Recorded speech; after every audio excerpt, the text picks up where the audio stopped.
Anda masih bersama Kompas Siang, Saudara. Pekan lalu, DPR telah mengesahkan rancangan Undang-Undang Dewan Pertimbangan Agung sebagai pengganti Dewan Pertimbangan Presiden atau One Team Press. Ahli tata negara curiga DPA dipakai sebagai cara mengakomodasi kekuatan politik di luar pemerintahan.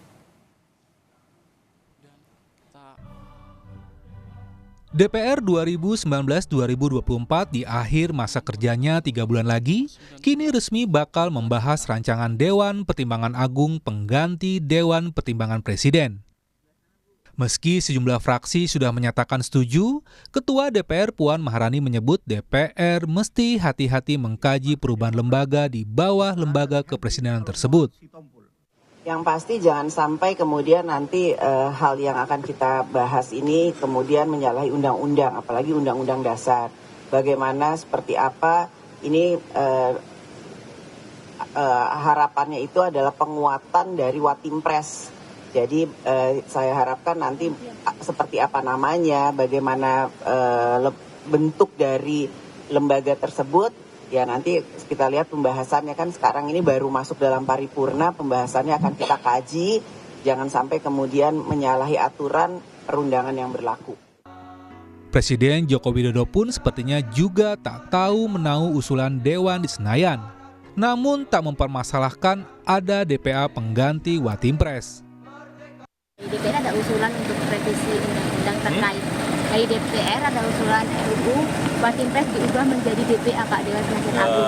Tanggapan dari Pak itu inisiatif dari DPR. Tanyakan ke DPR, itu inisiatif DPR. Nama DPA sejatinya sudah ada di Undang-Undang Dasar 1945 sebelum amandemen. Lembaga setara presiden ini lalu dihapus saat amandemen pada 2002.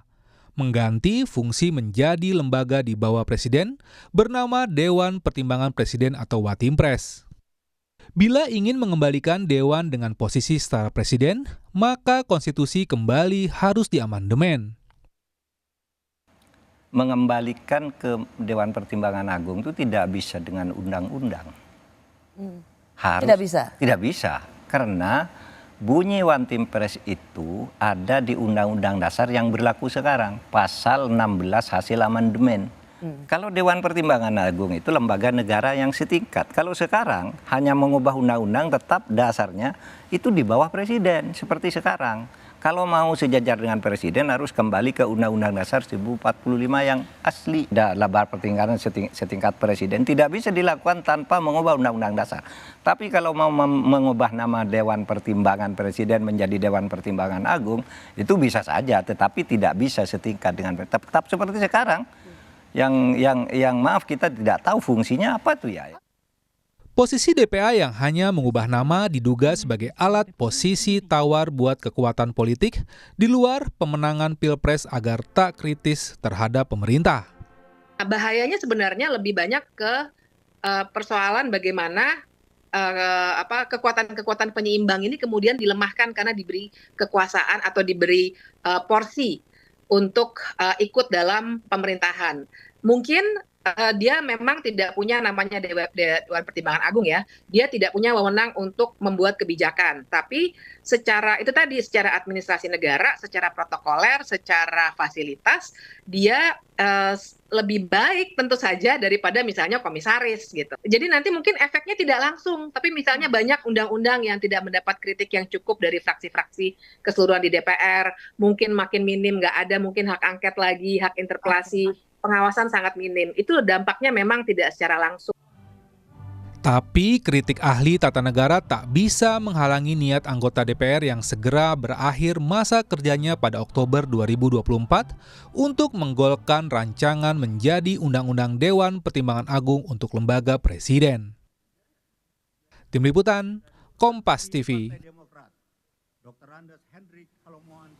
Saudara, kami akan memberikan sedikit gambaran terkait DPA di masa Orde Baru agar tidak gagal paham. DPA yang dimaksud Undang-Undang Dasar 1945 sebelum amandemen adalah lembaga yang diatur lewat Undang-Undang Nomor 3 Tahun 1967.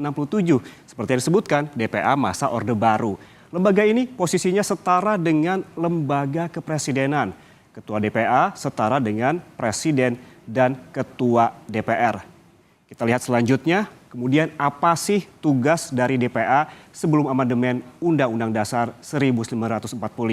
Ini tugasnya adalah memberikan jawaban atas pertanyaan Presiden serta memberikan usul kepada pemerintah. Ini jadi saudara, usul ini bukan hanya untuk Presiden. Kemudian siapa saja yang jadi anggota DPA?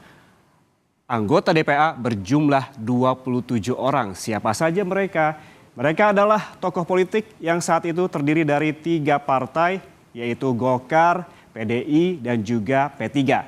Ada juga tokoh fungsional, tokoh daerah, dan juga tokoh nasional, jumlahnya 27 orang. Kemudian, saudara, sejak tahun 1999 terjadi amandemen konstitusi, yakni mengubah isi Undang-Undang Dasar 1945. DPA dihapus pada tahun 2002. Dewan Pertimbangan Agung salah satu yang dikaji dan akhirnya dihapus saat amandemen keempat Undang-Undang Dasar 1945, yaitu pada tahun 2002. Artinya 22 tahun silam. Apa pertimbangannya? Pertimbangannya adalah untuk membuat lembaga kepresidenan lebih kuat tanpa intervensi DPA meski di masa Orde Baru. Lembaga ini tak banyak berfungsi. Lalu saudara, pasca dihapus apa yang terjadi? Kemudian ini berdasarkan Undang-Undang Dasar 1945, hasil amandemen lembaga kepresidenan perlu lembaga pertimbangan sehingga lewat Undang-Undang Nomor 19 Tahun 2006 muncullah Dewan Pertimbangan Presiden yang merupakan staf kepresidenan untuk memberikan usulan dan menjawab pertanyaan Presiden. Dan kini entah dari mana asal usulnya One Team Press dibubarkan dan diganti lagi menjadi DPA.